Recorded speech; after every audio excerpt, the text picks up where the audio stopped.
आज मैं आपको गर्मियों में शरीर को ठंडक देने वाला बहुत ही ज़्यादा हेल्दी और टेस्टी गोंद कतीरे का मिल्क शेक बनाना बताती हूँ कैसे बनाया जाता है। तो चलिए बनाना शुरू करते हैं। सबसे पहले मैं आपको ये बता देती हूँ कि गोंद कतीरे और गोंद में क्या अंतर होता है। ये हमने गोंद कतीरा लिया है और ये गोंद लिया है। ये देखने में दोनों बिल्कुल एक से होते हैं, लेकिन इन दोनों में ये फर्क होता है कि गोंद कतीरे को गर्मियों में खाया जाता है और गोंद को सर्दियों में, क्योंकि ये गर्म होता है और ये हमारे शरीर को ठंडक देता है। ये दोनों ही हमारे शरीर के लिए बहुत ही ज्यादा फायदेमंद होते हैं। इन दोनों में अंतर ये होता है कि गोंद कतीरे में शाइनिंग नहीं होती है। देखिए, ये कम शाइनिंग का होता है और जो गोंद होता है, देखिए इसके अंदर शाइनिंग है। अब मैं आपको गोंद कतीरे के फायदे बता देती हूँ। गोंद कतीरा हमारी शरीर को गर्मियों में ठंडक तो देता ही है, इसके साथ हमें लू से भी बचाता है और अनेक रोगों में भी ये बहुत ही ज़्यादा काम आता है। जैसे शरीर के अंदर थकान, कमजोरी जो होती है उसे दूर करता है। यूरिन की जो प्रॉब्लम होती है उसमें भी ये फायदेमंद होता है और एक तरह से ये नेचुरल एनर्जी बूस्टर का काम करता है। और इसमें भरपूर मात्रा में calcium, phosphorus, vitamin E, magnesium, folic acid पाया जाता है, जो हमारी हेल्थ के लिए बहुत ही ज़्यादा फायदेमंद होता है। और ये वेट लॉस में भी बहुत ही ज़्यादा फायदा करता है, क्योंकि इसमें भरपूर मात्रा में फाइबर पाया जाता है।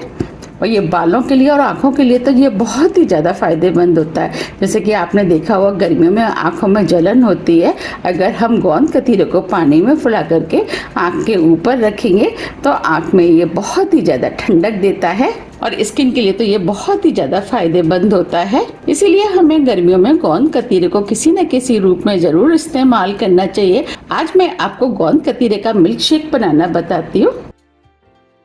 तो चलिए हम गोंद कतीरे का मिल्क शेक बनाना शुरू करते हैं। तो सबसे पहले हमने जो गोंद कतीरा लिया था इसे हम पानी में भिगोएंगे। अब इसमें से 1.5 टेबल स्पून गोंद कतीरे को हम इस बाउल में डाल देते हैं। अब इसके अंदर 1 कप पानी डालेंगे। अब इस गोंद कतीरे को हम ओवरनाइट के लिए फूलने के लिए रख देते हैं। ये फूल करके अपने साइज से काफ़ी सारा हो जाता है। अगर आपके पास टाइम नहीं है और आपको जल्दी फुलाना है तो आप इस गोंद कतीरे को मिक्सी से पीस करके पाउडर बना लें, फिर पानी में आप भिगो दें तो 2-3 घंटे में फूल करके तैयार हो जाता है। लेकिन मैं तो इसको ओवरनाइट फूलने के लिए रख रही हूँ। ये हमने सज्जा सीड लिए हैं, ये भी हमारी हेल्थ के लिए बहुत ही ज़्यादा फायदेमंद होते हैं और गर्मी में हमारे शरीर को ठंडक भी देते हैं। अब इसमें से 1 टीस्पून सज्जा सीड हम इस बाउल में डाल देते हैं और आधा कप पानी डाल देते हैं। अब इन्हें भी हम 15 से 20 मिनट के लिए फूलने के लिए रख देते हैं। ये सीड भी अपने साइज से काफ़ी बड़े हो जाते हैं। 15 मिनट करीब हो गए। जो हमने सज्जा के बीज भिगोए थे वो भी फूल गए हैं। ये बीज हमें इजीली मार्केट में मिल जाते हैं। अगर आपको नहीं मिलते हैं तो आप इन्हें ऑनलाइन भी मंगा सकते हैं। और ये बीज अपने साइज से कितने बड़े हो गए हैं।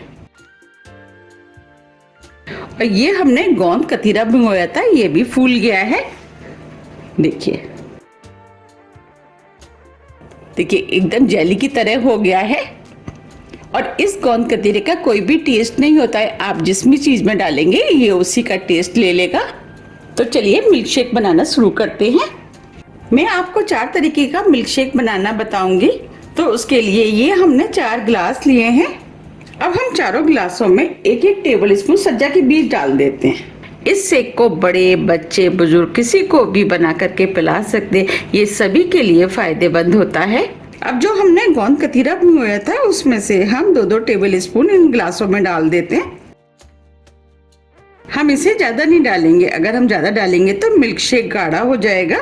हम गोंद कतीरे को मिल्क शेक में डाल रहे हैं। आप चाहे तो नींबू पानी, लस्सी, छाछ आप किसी में भी डाल सकते हैं। अगर आपको इनकी रेसिपी चाहिए तो आप मुझे कमेंट्स बॉक्स में लिख के जरूर बताइएगा। मैं इन सभी रेसिपियों की वीडियो अपने चैनल पे डाल दूंगी। ये हमने 2 टेबल स्पून स्ट्रॉबेरी शरबत लिया है, इसे हम ग्लास में डाल देते हैं। खसखस शरबत, ये भी हमने 2 टेबल स्पून लिया है। आपके पास जो भी शरबत है आप उसका इस्तेमाल कर सकते हैं। ये रोज शरबत लिया है, इसे भी डाल देते। ये वनीला शरबत लिया है, इसे भी डाल देते। अब इन ग्लासों में हम ठंडा ठंडा दूध डाल देते। आप चाहते इसे इस तरीके से भी पी सकते हैं और आप चाहते इसे मिक्सी में भी चला सकते। फिर तो बच्चों को बिल्कुल भी पता नहीं चलेगा कि मम्मी ने इसके अंदर गोंद कतीरा मिलाया हुआ है।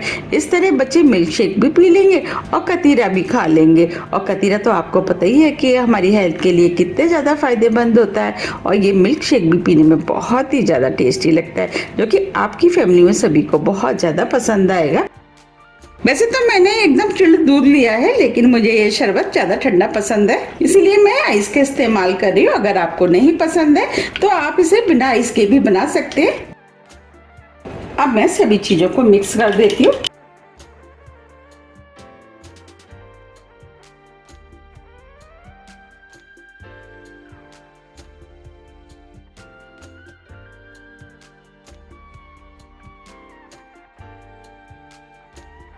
ये चारों तरह के मिल्क शेक बनके तैयार हो गए हैं।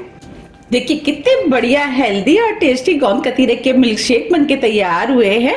ये पीने में बहुत ही ज्यादा टेस्टी लगते हैं। अगर आपको मेरी रेसिपी पसंद आ रही है तो आप रेसिपी को लाइक कर दीजिएगा और ज्यादा से ज्यादा शेयर भी कर दीजिएगा, जिससे कि मुझे पता लग सके कि आपको मेरी रेसिपियां पसंद आती है।